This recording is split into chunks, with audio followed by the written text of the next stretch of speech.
बिस्मिल्लाहिर्रहमानिर्रहीम अस्सलाम वालेकुम। तो अभी तक हम सीख चुके हैं जी low volume engulfing and volume auto block. अच्छा, एक चीज़ जो पिछले लेक्चर में इंक्लूड नहीं की गई थी वो ये कि ये जो ऑटो ब्लॉक मैंने बताया ये वॉल्यूम ऑटो ब्लॉक है, ठीक है। और वॉल्यूम ऑटो ब्लॉक बोले तो वॉल्यूम के रिलेटेड है ये, ना कि मतलब आप उसको सिंपल वो ऑटो ब्लॉक समझे तो दूसरा वाला होता है वो बिल्कुल डिफरेंट कॉन्सेप्ट है। अच्छा, इसमें जैसे कि पहले सिखाया था कि ये लो वॉल्यूम इनगल्फिंग जो बनती है, इधर जो दोनों कैंडल्स होती हैं इनका जो टॉप होता है, जैसे ये टॉप है, थोड़ी सी ऊपर लाइन लगी है, खैर चलती है। उसके बाद जो उसका बिल्कुल दोनों कैंडल्स का बॉटम होता है, ये भी विक को मिला के देखिए बॉटम ये मिलता है, ठीक है। तो ये एक एरिया मैंने ड्रॉ किया, ये बन गया जी ऑटो ब्लॉक। और आपके सामने मार्केट उसके बाद प्ले हुई। अब मार्केट ये प्ले हुई, कभी ऐसा भी होगा कि आप देखेंगे कि मार्केट उसके बाद प्ले नहीं भी होती, ठीक है। अब यहाँ पे इस जगह पे अगर सेटअप बनता तो फिर तो ज़्यादा अच्छी थी, लेकिन आप देखेंगे तो यहाँ पे आई है मार्केट, रीटेस्ट किया है इस जगह का, रीटेस्ट करने के बाद फिर मार्केट उठ गई है, ठीक है। रीटेस्ट किया फिर उठ गई। अच्छा, इसमें ये भी होता है कि इसमें हाई वॉल्यूम काम करता है, ठीक है, इस सेकंड सेटअप में, ठीक है, अक्सर मैंने देखा है। जैसे कि आप ये देखें तो हाई वॉल्यूम पे रिएक्शन आया हुआ है, ठीक है। अब मिसाल के तौर पे ऐसा होता है कि जैसे ये गिरी, इसके पीछे लॉजिक थोड़ी सी बता दूँ। ये गिरी है मार्केट। अब यहाँ पे क्या हो रहा है, सेलर्स इंक्लूड हो रहे हैं, किसी को लॉन्ग टर्म सेल रख रहा है, किसी को शॉर्ट टर्म सेल रख रहा है, कोई क्या सोच रहा है, कोई क्या सोच रहा है, हर किसी की अपनी नेचर होती है। जैसे कि आप देखें, किसी भी एक बंदे का नाम लें तो हर किसी के पास एक अलग अपनी थॉट्स होंगी उसके रिलेटेड, ठीक है। अब जैसे इमरान खान का अगर मैं नाम लूँ तो कोई उसको क्या कहते हैं, अच्छा बंदा कहेगा, कोई मोटिवेशनल स्पीकर कहेगा, कोई बहुत अच्छा लीडर कहेगा, कोई उसको फारिग लीडर कहेगा, कोई उसको जो है पता नहीं क्या कहेगा क्या कहेगा। अब ये हर किसी की अपनी जो है ना थॉट्स होती हैं, हर किसी की अपनी नेचर होती है, उसके हिसाब से उनके अपने ओपिनियंस होते हैं। इसी तरह से ये जो मार्केट के अंदर हो रहा होता है, हर कोई ट्रेडर अपने तरीके से सोच रहा होता है, ठीक है। और जब मार्केट नीचे आ रही थी तो कुछ छोटे ट्रेडर, जो ट्रेडर्स होते हैं हम 5 वाले या 1 वाले, तो वो यहाँ पे सेल कर रहे थे, ठीक है। क्योंकि वो यहाँ पे फंसे थे, इधर लॉस हुए उनको हुए, तो वो रिवेंज ट्रेडिंग में हर जो है सेल पकड़ रहे थे कि बॉटम हम टॉप पकड़ लें, ताकि मार्केट यहाँ तक जाए, उनके लॉसेस रिकवर हो जाएं, ठीक है। जो बेसिक नेचर होती है ना, जब आपको लॉस हो जाता है, ठीक है, अब यहाँ पे आपको लॉस हुआ, यहाँ पे आप लॉस हो गए, या इस जगह पे आपने जो है सेल किया तो आपको लॉस हो गया। इधर भी काफ़ी सेलर्स ने सेल किया होगा इस कैंडल को देख के, ठीक है, M1 पे जो ट्रेड कर रहे होंगे। तो उनको जो लॉसेस होते हैं तो वो क्या करते हैं फिर कि मार्केट से रिवेंज लेते हैं। और फिर डायरेक्शन भी उनका यही होता है, जो जिस डायरेक्शन में बैठे होते हैं, क्योंकि उस टाइम पे उनका माइंड बिल्कुल हाईजैक हो चुका होता है, ठीक है। अभी तो हमें बिल्कुल क्लियर नज़र आ रहा है कि ये अब ट्रेंड है, लेकिन उस टाइम पे बंदे की थिंकिंग पावर जो होती है वो बिल्कुल डिस्टर्ब हो जाती है, ठीक है। तो क्योंकि पैनिक हो जाता है ना, पैनिक जब भी इंसान होता है तो उसकी सारा का सारा सिस्टम डिस्टर्ब हो जाता है। अब जब मार्केट नीचे आ रही थी, इधर सेलर्स ऐड हो रहे थे। अब सेलर्स जब ऐड हुए तो मार्केट ने आके यहाँ पे टच किया, यहाँ पे अपने ऑर्डर्स जो है फिल किए, यहाँ पे किसी का ब्रेक इवन पड़ा होगा, या फिर उनके कुछ ऑर्डर्स पड़े होंगे, उन्होंने उठाए। उठाने के बाद अब यहाँ पे मार्केट को क्या फेस करना पड़ा, थोड़ा सा, थोड़ी सी हर्डल, ठीक है। अब जब थोड़ी सी हर्डल फेस हुई, उसके बाद मार्केट दोबारा से आई, रीटेस्ट किया। अब ये यहाँ पे सेटअप भी बना, ठीक है। अब ये वाला सेटअप हम नहीं लेंगे। अब ये देखें, इसमें ये वॉल्यूम हाई है, उसके बाद ये भी बड़े वॉल्यूम है, लेकिन ये छोटे वॉल्यूम पे बना है। ये क्यों नहीं लेंगे, क्योंकि ये हमारे डायरेक्शन के अगेंस्ट है, ठीक है। इस टाइम पे अगर तो ये वाली जो लो है ना ऑटो ब्लॉक, ये टूट जाती ना, यहाँ पे जाके कोई सेल सेटअप देता तो फिर हम कंसिडर कर लेते, या फिर ये वाला सेटअप प्ले होता, ठीक है, पूरा 1 आवर प्ले होता या उससे ज़्यादा होता, और ये लो भी टूट जाती है, उसके बाद ये यहाँ पे जाके दोबारा से रीटेस्ट देता, यहाँ पे फिर सेटअप बनता, तो फिर हम सेल देखते, ठीक है। इस तरह से हम डायरेक्शनल होते हैं कि बाय देख रहे हैं तो हम फिर उसके बाद उस डायरेक्शन में थोड़ी देर रहते हैं, जब तक कि वो एरिया जो है अनवैलिड ना हो जाए, ठीक है। अक्सर ऐसे होता है कि यहाँ पे बाय बना, लेकिन यहाँ पे बहुत कोई बड़े वॉल्यूम आ गया, कोई बहुत बड़ी मैसिव एक्टिविटी होगी, ठीक है। मैसिव एक्टिविटी के बाद अगर अच्छा सेटअप बन जाता है तो फिर हम वो भी ले लेते हैं। लेकिन यहाँ पे देखें तो अब कोई बहुत बड़ी एक्टिविटी नहीं हुई, ठीक है, कोई बहुत बड़े बड़े वॉल्यूम नहीं है। बहुत बड़े वॉल्यूम क्या होते हैं कि इससे बड़े वॉल्यूम आ जाइए, देखिए सबसे बड़े वॉल्यूम है ना, इससे बड़े वॉल्यूम पे अगर ये सेटअप बनता तो फिर थोड़ा सा कंसिडर किया जा सकता है कि था कि यार ये सेलिंग हो सकती है, थोड़ा सा इसको प्ले होने दो, या फिर यहीं पे स्टॉप लॉस ऊपर रख के तो यहाँ पे ट्रेड ले लो। अब ये M1 के मैं आपको बता रहा हूँ, चार्ट M1 का खुला हुआ है, लेकिन हर टाइम फ्रेम पे ऐसा ही होता है। मैं आपको अभी डिफरेंट टाइम फ्रेम्स खोल के भी दिखाऊंगा, ठीक है। तो वो बताने का मकसद है ये नहीं कि आपने M1 पे ट्रेडिंग करनी है, मैं आपको जस्ट एग्जांपल्स की वजह से जो है ना ये दिखा रहा हूँ, क्योंकि M1 का जो टाइम फ्रेम होता है, इतनी ज़्यादा कैंडल्स बन रही होती हैं, तो आपके पास मतलब एग्जांपल्स बहुत ज़्यादा आपको मिल जाती है। लेकिन ये जो मार्केट का जो स्ट्रक्चर होता है M1 पे, जिस जिस तरह से M1 जो है चल रहा होता है, इसी तरह से डिफरेंट टाइम फ्रेम चलते हैं, कोई इसमें कोई मतलब मुख्तलिफ नहीं कि D1 का जो है वो टेक्निकल एनालिसिस बहुत डिफरेंट है, M1 का बहुत डिफरेंट है, ऐसा नहीं होता। तकरीबन तकरीबन सबकी सेम होती है, बस M1 पे ये होता है कि थोड़ी सी मार्केट तेज़ मूव करती है, उसको देखना पड़ता है, ठीक है। अब M1 पे मैं जो स्टार्ट में ट्रेडिंग कर रहे हैं उनको भी कभी भी नहीं कहता कि यार आप M1 पे ट्रेडिंग करो। अब देखें तो अब मार्केट यहाँ पे आई, ठीक है। उसके बाद यहाँ पे उसको सेल के ऑर्डर्स लगे क्योंकि सेलर्स बैठे हुए थे, जिसकी वजह से उसको थोड़े से बड़ा वॉल्यूम जनरेट होता है, नंबर ऑफ़ ट्रांजैक्शंस बढ़ जाती हैं। और उसने रीटेस्ट किया, रीटेस्ट करने के बाद जैसे कि डायरेक्शन अपसाइड था, उनके ऑर्डर्स इधर थे, तो यहाँ से फिर मार्केट मूव होगी। जैसे कि मैंने कहा था कि शायद ये 50 को भी क्रॉस कर जाए, ठीक है। तो अच्छी वाली मार्केट मूव हुई है। अब इंटरेस्टिंग बात और मैं आपको बताता हूँ कि अब आपने साथ साथ इस चीज़ को देखना है। मार्केट अब यहाँ पे आई, अब वापस इस जगह पे आती है, ठीक है। यहाँ पे इसने सेटअप नहीं दिया, ठीक है। मैंने अभी एक सेटअप देखा था और वो बड़ा मतलब मज़े का सेटअप बना था। अब उसके बाद देखें कि मार्केट अभी तक उस लाइन के ऊपर ऊपर ही है, ठीक है। उसके ऊपर ऊपर प्ले हो रही है। और अभी देखें फिर उसके बाद ये ऊपर गई, ऊपर जाने के बाद फिर मार्केट नीचे आई। ये रात को सारी मार्केट चल रही थी, मतलब मेरे ख्याल से सुबह एशियन सेशन की मार्केट हो गई है, ठीक है। और उसके बाद ये देखें इधर ही रेंज करती रही। अब यहाँ पे देखें क्या इंटरेस्टिंग चीज़ हुई, ये चीज़ चेक करें। अब ये कैंडल है, ठीक है। इस कैंडल पे छोटा सा वॉल्यूम आया। अब ये थोड़ी सी बड़ी कैंडल है, इसमें वॉल्यूम देखें बड़ा हो गया। और इस कैंडल में और बड़ा वॉल्यूम हो गया, ठीक है। अच्छा खासा वॉल्यूम है इस कैंडल के हिसाब से, क्योंकि ये वाली कैंडल जो है तकरीबन तकरीबन इसके बराबर है, ऐसा ही है। और इसका वॉल्यूम देखिए कितना डिफरेंस है, ठीक है। और ये है भी उसी लाइन से बिल्कुल थोड़ा करीब करीब ही है, मतलब $1-2 $2-3 जो है वो नीचे वो लाइन है। मतलब कि वो एरिया है, लाइन नहीं कहते हम उसको, वो एरिया है जहाँ से पहले मार्केट उठी थी। अब आप चेक करें कि ये बन गई लो वॉल्यूम इंगल्फिंग आपकी। ये दोनों कैंडल्स का वॉल्यूम देखें कितना बनता है, अगर आप इसको प्लस करें, ये 187 और ये होगी 149। मतलब ये तकरीबन तकरीबन 330 ट्रांजैक्शंस बनती है, मतलब 330। और इन दोनों को इनगल्फ किया और ट्रांजैक्शंस कितनी आई, आप इसको देखें काउंट करें ज़रा, तो 120, मतलब आधी ट्रांजैक्शन से भी कम है। और कैंडल का साइज़ चेक करें, दोनों को प्रॉपर इनगल्फ कर लिया। तो ये एक अच्छा सेटअप होता है, इस तरह के आपने सेटअप्स मिस नहीं करने, ठीक है। अब ये हमारे एरिया पे था इस वजह से भी, और आप देखें कि ये सेटअप भी थोड़ा बेहतर था कि कैंडल ये छोटी सी है और वॉल्यूम बड़ा है। तो इसको हम बैग होल्डिंग टाइप भी कहते हैं, जो कि हम थोड़ा सा आगे जाके पढ़ेंगे, वो मैं आपको प्रॉपर सिखाऊंगा। अब उसके बाद आप चेक करें कि मार्केट किधर गई, ठीक है। आप चेक करें मार्केट 45 तक गई है। अब यहाँ पे मैं दोबारा से जो है इधर इसको इस एरिया को मार करता हूँ, ठीक है। अब थोड़ा सा गलत हो जाता तो कोई मसला नहीं है, लेकिन परफेक्ट लग गया, बड़ी बात है। कि ये असल में मुझे लैपटॉप में बहुत इश्यूज़ होते हैं, मैंने आपको पहले भी कहा था नेक्स्ट क्लास में दूंगा मोबाइल पे, और इससे अगली जो भी लेक्चर होंगे मोबाइल पे मैं रिकॉर्ड करूँगा। अब ये हमने ऑटो ब्लॉक इसका ड्रा कर दिया, ठीक है। अब हम थोड़ा सा आगे चलते हैं, ठीक है। मार्केट अब उसके बाद देखें वहीं पे आई, उसी जगह पे आ गई, ठीक है। आने के बाद क्या हुआ आप चेक करें, ये देखें, ये वॉल्यूम छोटा है, बड़ा हो गया, उससे भी बड़ा हो गया, सेम वही एक्टिविटी होगी जो पीछे हुई है। उसके बाद आप देखें एक चीज़ डिफरेंस यहाँ पे थी कि ये जो कैंडल है इस कैंडल का साइज़ छोटा है, ठीक है, बहुत छोटा है। अब ये इस एरिया पे ना होती तो मैं इस तरह की ट्रेड्स को अवॉइड करता हूँ। उसकी वजह ये है कि देखें आप इस कैंडल का साइज़ बहुत छोटा है, मतलब ये थोड़ी सी बड़ी होती ना कि ये यहाँ तक भी आ जाती, ठीक है। मतलब 88 38 तक जाती है। अभी इसकी क्लोजिंग हुई है 38 64, तो ये तकरीबन 38 80 तक भी क्लोज हो जाती, तो मैं कहता चलो थोड़ी सी बड़ी कैंडल है इसके बराबर एटलीस्ट, तो वॉल्यूम लो आया है, ठीक है। अब देखें तो अगर ये इस कैंडल का थोड़ा साइज़ बड़ा है, क्योंकि हम कैंडल को विक भी इंक्लूड करते हैं, साइज़ बड़ा है इसमें बड़ा वॉल्यूम आया, ठीक है। उसके बाद ये साइज़ छोटा है तो थोड़ा छोटा वॉल्यूम आया, तो ये कोई इतनी मतलब इतना बड़ा गैप नहीं होता, मतलब इसमें हम ये नहीं कह सकते कि कोई बहुत बड़ी बाइंग हुई है, ठीक है। बस एक चीज़ थी कि वो सेटअप बना था, वहाँ से मार्केट उठी है और अच्छी वाली उठी है। उठने के बाद मार्केट नीचे गिरी है, नीचे गिरने में कुछ सेलिंग भी इतनी खास नहीं थी, ठीक है।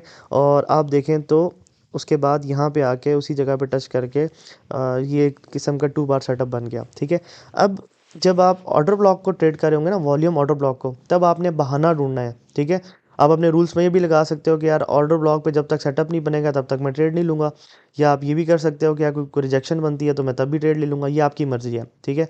लेकिन एटलीस्ट 100 ट्रेड्स का आपने मतलब एक दफ़ा देख लेना है, 100 150 ट्रेड्स लाइव मार्केट में जाके इसी तरह से कि मार्केट किस तरह से बिहेव कर रही है, किस तरह से नहीं कर रही है, मतलब हर टाइम पे सेम तरीके से मार्केट बिहेव नहीं कर रही होती, ठीक है।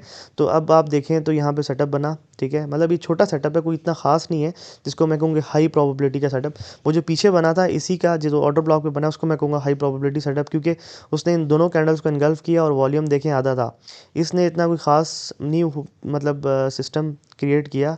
तो इसके बाद भी मार्केट अच्छी भली, मतलब ये देखें तो अच्छी वाली मार्केट यहाँ पे प्ले होगी है 1:5-6 की ट्रेड ये बनती है। अब उसके बाद अभी ये लाइव मार्केट चल रही है, अब किधर जाती है किधर नहीं जाती कोई पता नहीं, हो सकता है कि दोबारा वापस आके इसी ऑर्डर ब्लॉक को टच करके उड़ जाए, ठीक है। तो अब देखते हैं कि आगे क्या होता है, लेकिन अभी तक कोई सेलिंग का कोई इशारा नहीं मिल रहा। अब मैं आपको एक और मज़े की चीज़ दिखाता हूँ, ये एरिया देख लें कौन सा है, 38 वाला, ठीक है। अब वो M1 पे ऑर्डर ब्लॉक बना हुआ था, अब आप M5 देखें जी, ठीक है। M5 में देखें कितने मज़े की एक्टिविटी हुई है कि ये देखें, ठीक है। अब आप चेक करें इस कैंडल में, इस छोटी सी कैंडल में कितना बड़ा वॉल्यूम आया। वही बात हुई जो मैंने पहले भी एक्सप्लेन की थी, जब मार्केट में कोई बाइंग या सेलिंग होती है तो जैसे ब्रेक लगती है गाड़ी को, ब्रेक लगने के बाद मार्केट ड्रिफ्ट करके थोड़ा सा नीचे चली जाती है, जैसे कि ब्रेक स्लिप हो जाती है, गाड़ी को ब्रेक लगाओ थोड़ी सी स्लिप हो जाए, और स्लिप हुई मार्केट थोड़ी सी नीचे गई, ठीक है। वॉल्यूम छोटा आया, लेकिन इसको देखें ज़रा, एक दो तीन कैंडल्स को इनगल्फ किया और वॉल्यूम देखें लो, ठीक है। उसके बाद ये भी तकरीबन 1:1 प्ले हो चुका है इस टाइम पे, और इसके आगे अभी किधर जाता है कोई पता नहीं है। अभी इसके बाद इसका भी रीटेस्ट हो चुका है, मतलब वही ऑर्डर ब्लॉक एक किस्म का बन चुका है। हो सकता है कि ये फेल हो जाए, तो हो सकता है ये पास हो जाए। अब ये मार्केट तक है, हो सकता है फेल भी हो सकता है, कोई इसमें कोई बड़ी चीज़ नहीं है, फेल भी हो जाता होता है। तो आप देखें तो मार्केट में ऊपर कोई ख़ास कोई सेलिंग नहीं है, ठीक है। तो उसके बाद आप ये देखें, ये एक मतलब थोड़ा एक सेटअप है, ये सेल का सेटअप है। ये मैं आपको बताता हूँ किस तरह से। अब आप देखें ये कैंडल है, ये गलती बहुत सारे लोग करते हैं वॉल्यूम के अंदर। अब ये बुलिश कैंडल है, ठीक है, वॉल्यूम बड़ा है। अब ये देखें बेरिश कैंडल है, और सॉरी ये भी बुलिश कैंडल है, इसमें भी वॉल्यूम जो है वो इसके बराबर बराबर है। मतलब पिछली कैंडल में ट्रांजैक्शन हुई है 998, और इसमें होगी है तकरीबन 948। 948 ट्रांजैक्शन के साथ आपने देखा है कि मार्केट कितना मूव हुई है, 4479 से तकरीबन 4599, मतलब $1.2, ठीक है। मतलब कि 12 पिप्स मार्केट मूव हुई है, ठीक है। अब ट्रांजैक्शंस आप देखें तो 948 थी। अब आप इसको देखें ज़रा, इसको ज़रा चेक करें, 43 और आप उसके बाद ये यार ये गलती से मेरे से क्लिक हो गया। आपको पता है आपका भाई थोड़ा सा वीक है इस चीज़ में यार, ये मुझे लैपटॉप बहुत तंग करता होता है। अब आ गई हमारे पास लाइन, आप ये देखें तो 45 आप 50 कर लें, ठीक है, मतलब 25 पिप्स। अब ये 12 पिप्स मूव हुई, ठीक है, ये 25 पिप्स मूव हुई, मतलब डबल मूव हुई। लेकिन आप वॉल्यूम देखें तो इसमें जो ट्रांजैक्शंस का गैप है वो 990, मतलब कि कोई 40-50 ट्रांजैक्शंस का गैप है। मतलब आप ट्रांजैक्शंस, नंबर ऑफ ट्रांजैक्शंस को देखें तो ये किस्म की लो वॉल्यूम इनगल्फिंग है। उसकी वजह क्या है कि ये मार्केट 12 पिप्स मूव हुई, इसमें कितनी आई 948, मतलब आप कह लें कि ट्रांजैक्शंस। अब ये 25 पे मूव हुई तो 948 मल्टीप्लाई बाय 2, मतलब ये डबल मूव हुई है ना, तो 948 आप कर लें, इसमें 2000 ट्रांजैक्शंस होनी चाहिए थी, लेकिन ट्रांजैक्शंस कितनी है 990। इसका मतलब ये है कि ये सेलिंग्स को रिप्रेजेंट कर रही है, ठीक है। तो ये किस्म से सेलिंग सेटअप भी है ये वाला, ठीक है। क्यों, अब अगेन बता देता हूँ कि इस कैंडल में जो मूवमेंट हुई है 12 पिप्स की हुई है, इस कैंडल में मूवमेंट हुई है 25 पिप्स की। 12 पिप्स और 25 पिप्स मतलब डबल मूवमेंट हुई है इस कैंडल में, लेकिन वॉल्यूम जो है वो डबल नहीं हुआ, वॉल्यूम बहुत बड़ा नहीं आया, ठीक है। अब आपने ये नहीं करना कि अगर इसमें कोई 1500 ट्रांजेक्शन्स भी होती तो मैं कहता चलो ठीक है यार, ये मतलब इतना ख़ास कोई लो वॉल्यूम इनगल्फिंग या इसको आप सेटअप नहीं कह सकते, ठीक है। लेकिन मार्केट अच्छी भली मूव हो गई है, मार्केट ज़्यादा मूव हुई है। मार्केट ज़्यादा मूव होने के बाद आप देखें तो 1:1 भी प्ले हुई है, और 1:1 प्ले होने के बाद आप देखें अगर इसका ऑर्डर ब्लॉक ड्रा करें यहाँ से लेके यहाँ तक, तो यहीं से दोबारा से रिजेक्शन हो रही है, और ये कोई छोटा मोटा सा सेटअप भी बना हुआ है। अब आप देखें तो इन्होंने दोनों साइड पे इस टाइम पे मार्केट को रखा हुआ है, ये बाइंग भी है और सेलिंग भी है, ठीक है। लेकिन इस टाइम पे अगर देखा जाए तो इस टाइम पे करंट सिचुएशन में बाइंग जो है वो है, लेकिन इस टाइम पे मार्केट सेलिंग को ज़्यादा फेवर कर रही है। अगर मैं अपनी बात करूँ तो उसकी वजह ये है कि एक अप ट्रेंड में मार्केट, ठीक है, और यहाँ पे लोग जो है वो बाय कर रहे होंगे इसको भी देख के, मतलब ये बुलिश मार्केट को बाय कर रहे होंगे, डिप फाइंड आउट कर रहे होंगे, यहाँ पे स्टॉप लॉसेस होंगे, यहाँ पे स्टॉप लॉसेस कम होंगे, सेलर्स कम होंगे, ठीक है। सेलर्स इतने ज़्यादा नहीं होने वाले क्योंकि एक बहुत अप ट्रेंड हो गया, नेक्स्ट डे भी आ गया। नेक्स्ट डे में जो पिछले दिन वाले थे उनके अगर रिवेंज ट्रेडिंग चल भी रही हुई तो वो अभी तक बिल्कुल अपने कूल माइंडसेट के साथ आके बैठ गए होंगे, या अगला दिन या शायद उनके अकाउंट्स उड़ गए हों, मार्केट से आउट हो गए होंगे, या फिर आज उन्होंने गैप ले लिया होगा। इस तरह की कुछ भी हो सकती है ना चीज़। तो यहाँ पे फिर वो रिवेंज ट्रेडर नहीं है, तो यहाँ पे सेलिंग थोड़ी सी ज़्यादा है। अब हो सकता है कि ये प्ले हो जाए, हो सकता है कि ये प्ले हो जाए। जब आप इन दो राइयों में होता है ना कि यार ये होगी ये होगी, आप उस टाइम पे ट्रेड ही ना ले। सिंपल, सबसे आसान हल कि ये मार्केट, मतलब आप समझ लें कि आप एक स्टेशन पे खड़े हैं और ट्रेन्स आती जा रही हैं, आती जा रही हैं, आती जा रही हैं, आती जा रही हैं। ये एक ट्रेन है जो आप मिस कर रहे हैं। इसके बाद आज के दिन में शायद 8-10 ट्रेन्स और आ जाएँ, ठीक है? तो आपको उन पे फ़ोकस करना चाहिए क्योंकि clarity is the main thing. जहाँ पे आपको क्लैरिटी है ना, वहाँ पे आपने ट्रेडिंग करनी है। जहाँ पे आपको ज़रा सा भी है कि क्लैरिटी नहीं है ना, तो वहाँ पे आपने बिल्कुल भी ट्रेड नहीं करनी, ठीक है? और यहाँ पे अगर मैं बात करूँ तो क्लैरिटी नहीं है, ठीक है? लेकिन फिर भी मैं यहाँ पे सेलिंग को थोड़ा-सा ज़्यादा फ़ेवर करूँगा, बाइंग को थोड़ा-सा ज़्यादा नहीं करूँगा। उसकी वजह मैंने आपको बता दी है कि क्या वजह है कि यहाँ पे इस टाइम पे मतलब प्रॉफ़िट टेकिंग भी हो सकती है ना कि नीचे से जिन्होंने बाय किया था वो प्रॉफ़िट टेकिंग कर सकते हैं, उससे भी मार्केट थोड़ा नीचे ड्रिफ्ट हो सकती है। मेरे पास काफ़ी वजूहत हैं ये कहने के लिए कि ये सेलिंग जो है।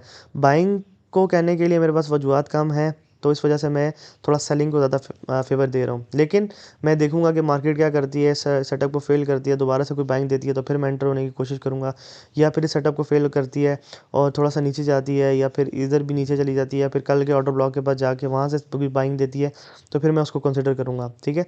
थोड़ा-सा मार्केट को किसी एक डायरेक्शन में जाने दूँगा ताकि एक डायरेक्शन को फुली प्ले करे। उसके बाद मैं सेटअप ढूँढूँगा ताकि जो है मुझे मार्केट क्लियर बेसिस पे सेटअप दे, क्लैरिटी पूरी हो। तो अभी आप देखें तो ये एक सेटअप बना था। अभी मैंने आपको सामने-सामने बताया कि ये सेटअप अब यहाँ पे भी था, तो मैं तब भी कह रहा था कि यार मुझे जो है ना सेलिंग को ज़्यादा फ़ेवर कर रहा हूँ, और अभी ये तकरीबन फ़ेल होने वाला है। अगर जिन्होंने ये सेटअप लिया हो तो उसका स्टॉप लॉस ये यहाँ पे होना चाहिए, ये इस जगह पे स्टॉप लॉस होगा। तो इस वजह से मैंने कहा कि ये सेटअप शायद मैं ना लेता, ठीक है? बल्कि मैंने नहीं लिया, तो ज़ाहिर-सी बात है, तो इसी वजह से मतलब नहीं लिया। मैंने ये वाला सेटअप भी नहीं लिया था क्योंकि इसकी टाइम मैंने देखा नहीं था सही से प्रॉपर्ली इसको, क्योंकि मैंने नीचे से थोड़ा-सा एंटर हो गया था गोल्ड में, और मैंने एक ट्रेड जाके 45 में बंद की थी, और 45, हाँ 45 में सुबह उठते साथ मैंने ये जगह पे बंद कर दी थी मार्केट, ये जगह पे किधर थी तो मैंने बंद की थी। और उसके बाद मेरी 1-2 ट्रेड्स चल रही हैं और मैं भी उनको ब्रेक इवन कर दूँगा। हो सकता है कि मार्केट ब्रेक इवन हिट करने के बाद मेरा कुछ सेटअप दे दे, क्योंकि मेरा ब्रेक इवन के पास भी हो सकता है कि बहुत सारी लिक्विडिटी पड़ी हो, जिधर मैं एंटर हुआ वहाँ पे भी काफ़ी सारे लोग एंटर हुए होंगे। तो अब ये डिपेंड करता है कि कितने ज़्यादा मैसिव क्वांटिटी में हुए हैं, तो उससे वो मार्केट फिर जो है वो उधर आएगी लिक्विडिटी को लेने के लिए। तो ये कुछ एग्जांपल्स थी ऑर्डर ब्लॉक की। अभी ये देखिए आर्म 5 पे भी आपको मैंने दिखा दिया। अब ये एक एग्जांपल ही समझ लें आप इसको कि ये देखें, ये सेटअप है, ये थोड़ा-सा प्ले हुआ, ठीक है? प्ले होने के बाद आपने इधर ऑर्डर ब्लॉक मार्क कर दिया और इसी जगह पे आके दोबारा से सेटअप बना, ठीक है? लेकिन इसको नहीं लेना, उसकी वजह मैंने आपको बता दी है, पीछे सेलिंग भी है और उसको भी पूरा मैंने एक्सप्लेन कर दिया है। अब इसको थोड़ा एरिया को क्लियर करती है, नीचे आती है, दोबारा से बाइंग देती है, तो फिर थोड़ा-सा कंसिडर किया जा सकता है क्योंकि ये एरिया फिर फेल हो जाता है, ठीक है? और अक्सर ऐसा भी होता है कि ये एरिया अगर फेल हो ना, तो यहाँ पे बड़े वॉल्यूम के साथ सेल सेटअप बन जाता है, ठीक है? तो आपने मार्केट में हर तरीके की प्रिपरेशन करनी होती है। ये नहीं कि बायर बन जाना है, ये नहीं कि सेलर बन जाना है। आपने हर तरीके की प्रिपरेशन करनी है कि मार्केट में कुछ भी हो सकता है, ठीक है? जैसे कि आपको मैंने डिफरेंट पर्सपेक्टिव बता दिए हैं कि माइट बी पॉसिबल यहाँ पे जाके इस जगह पे दोबारा से कोई हाई वॉल्यूम क्रिएट हो बहुत बड़े-बड़े, और फिर सेलिंग आए और वो फिर प्ले होगी क्योंकि उसने यहाँ की भी लिक्विडिटी उठा दी होगी कि कुछ अगर यहाँ पे सेलर ज़्यादा ऐड हो गए तो फिर मार्केट यहाँ से गिरेगी। अब आप देखें तो ये वाला सेटअप इस टाइम पे फेल हो चुका है। इनके स्टॉप लॉसेस जिधर इनके जिनके भी स्टॉप लॉसेस इधर पड़े हुए थे उनके स्टॉप लॉसेस हिट हो चुके हैं। तो अब माइट भी पॉसिबल कि मार्केट इसका भी स्टॉप लॉस ले ले, या फिर वही M1 का जो इधर इस जगह पे सेटअप बना हुआ था, इसी जगह पे बिल्कुल बना हुआ था ना, ये ऑर्डर ब्लॉक के पास आके बना था, उसको टच करे और उधर कुछ बाइंग दे और उसके बाद फिर मार्केट ऊपर निकल जाए, ठीक है? आई होप कि ये क्लियर हो गया होगा। अब हम थोड़ा सा आगे चलते हैं, आगे हम H1 पे चलते हैं, ठीक है? आगे नहीं, थोड़ा सा पीछे चलेंगे, ठीक है? अभी आप पहले मैं लाइन ड्रॉ कर लूँ, फिर मैं आपको बताता हूँ कि ये सेटअप है और किस तरह से है, ठीक है?